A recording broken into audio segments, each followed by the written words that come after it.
Hi everyone, welcome to my channel. నాలుగురు స్నేహితుల కథ. ఒక మధ్యాహ్నం వేళ ఎండ తీవ్రంగా కాస్తుంది. పాత గోడల మధ్య ఇంట్లో పెరటిలో అంతా నిశ్శబ్దంగా ఉంది. గోడల మధ్య నాసుపట్టి ఉంది. అప్పుడే అక్కడికి వచ్చిన ఒక నల్లని పిల్లి చిన్న చిన్న అడుగులు వేసుకుంటూ ఆ గోడ పక్కన కూర్చొని ఉంది. మధ్యాహ్నం వేళ ఎండ బాగా కాస్తుంది. ఆహారం కోసము పిల్లి అనేది వచ్చిందండి. వచ్చి గోడ పక్కన కూర్చొని ఉంది. ఎందుకు కూర్చుందో చెప్తానండి. ఆ గోడ పక్కన కూర్చొని ఉంది. ఆ నల్లని పిల్లి చాలా ఆకలిగా ఉంది. పిల్లి బాగా ఆకలేస్తూ ఉందన్నమాట. ఏమీ తినలేదు. మధ్యాహ్నం టైం అయింది. అన్నం పెట్టడం చూసింది, కానీ చాలా ఆకలిగా ఉన్న నిశ్శబ్దంగా ఒక దగ్గర కూర్చొని ఉంది. ఆ పిల్లి స్నేహితుల కోసం ఎదురు చూస్తుంది. నిశ్శబ్దంగా కూర్చొని తన స్నేహితులు రాలేదు, స్నేహితులతో కలిసి భోజనం చేద్దాము, నేను ఒక్కదాన్నే తింటే ఎలాగా అని ఆలోచించి ఆ గోడ పక్కనే కూర్చొని ఎదురు చూస్తూ ఉంది స్నేహితుల కోసం. ఆహారం పెట్టినా తినలేదు. అలాగే స్నేహితుల కోసం స్నేహితులు వచ్చిన తర్వాత భోజనం చేద్దాము, అందరం కలిసి తినొచ్చు సందడిగా అని చెప్పేసి అనుకుంది. అప్పుడే అక్కడికి 2 ఉడతలు వచ్చాయి. వచ్చి ఆ పిల్లి తన స్నేహితుల కోసం ఎదురు చూస్తూ కూర్చుంది కదా, చూసి చాలా సంతోషపడ్డది. అబ్బా, మా స్నేహితులు వచ్చారు, మేమందరం కలిసి భోజనం చేయొచ్చు అని చెప్పి. ఆ పిల్లి ఆ స్నేహితుల కోసం ఎదురు చూస్తూ ఉండగా ఇంతలో ఒక పక్షి కూడా వచ్చింది. అబ్బా, అందరూ స్నేహితులు కూడా వస్తున్నారు, చాలా సంతోషంగా ఉంది, అందరం కలిసి భోజనం చేయొచ్చు అని అనుకుంది. వెంటనే పిల్లి కళ్ళు తెరిచి చూసేసరికి ఆహారం తింటున్నాయి. పిల్లి కూర్చొని ఎదురు చూస్తుంది, అందరూ వస్తున్నారు కదా, అందరం కలిసి తినొచ్చు అని. కానీ ఉడతలు వచ్చి ఆహారం తింటూనే ఉన్నాయన్నమాట.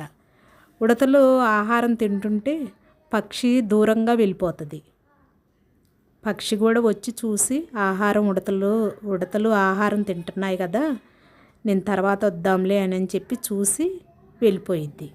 అప్పుడు ఆ పిల్ల అనుకుంటుంది, అయ్యో, నా స్నేహితురాలు కూడా వెళ్ళిపోయింది, చూసి వెళ్ళిపోయింది, నా స్నేహితురాలు ఉన్నా ఇద్దరం కలిసి భోజనం చేద్దామేమో, ఈ ఉడతలేంటో నన్ను పిలవకోకుండా అన్నం తినేస్తున్నాయి అని చెప్పేసి నిరీక్షణ చెందిద్దనమాట.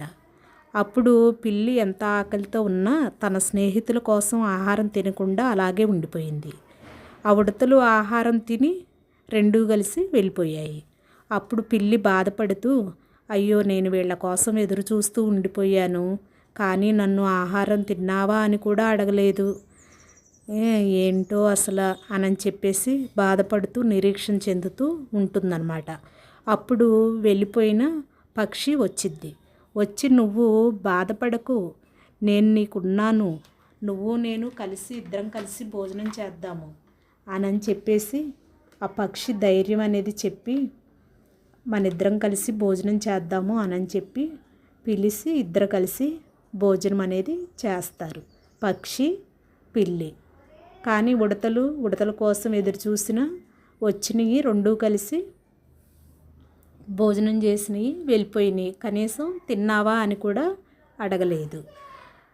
అయితే ఈ కథలో నీతి ఏమిటి అంటే, అందరూ స్నేహితులు మన చుట్టూరు ఉన్నట్టే ఉంటారు, కానీ నిజమైన స్నేహం ఒక్కళ్ళు మాత్రమే ఉంటారు. ఆ స్నేహాన్ని ఎప్పటికీ వదులుకోకూడదు. పక్షి వచ్చినా పిల్లి పట్టించుకోలేదు, ఉడతల కోసమే చూస్తుంది. ఉడతలు అన్నం తింటున్నాయి కదా, నన్ను కూడా పిలుస్తారు, ఉడతలతో కలిసి భోజనం చేద్దాము అని. ఆ పిల్లికి మనసు ఉడతల మీద ఉంది, కానీ పక్షి మేలు చేసింది, ఇద్దరం కలిసి భోజనం చేద్దాము అని. ఎంతమంది స్నేహితులు ఉన్నా ఒక్కళ్ళు మాత్రమే నిజమైన స్నేహంగా మిగిలిపోయారు. ఆ స్నేహాన్ని ఎప్పటికీ వదులుకోకూడదని ఈ కథలో నీతి.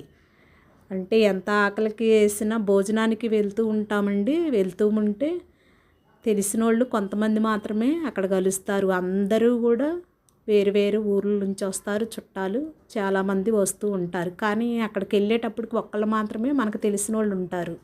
అందరూ కూడా చుట్టాలు ఉంటారు. ఎక్కడికి పెళ్ళికి వెళ్ళినా, ఫంక్షన్లకు వెళ్ళినా, ఎక్కడికి వెళ్ళినా కానీ ఆ పెళ్ళి ఫంక్షన్లో చేసుకునే వాళ్ళు ఫంక్షన్ హడావుల్లో ఉంటారు. కానీ మనతో కలిసి భోజనం చేస్తూ మనతో ఉండేవాళ్ళు మాత్రం ఒక్కళ్ళే ఉంటారు అని ఈ కథలో నీతండి. ఆ స్నేహాన్ని ఎప్పటికీ వదులుకోకూడదు అనని. లైక్ చేసి షేర్ చేయొచ్చు ఫ్రెండ్స్. నలుగురు స్నేహితుల కథ.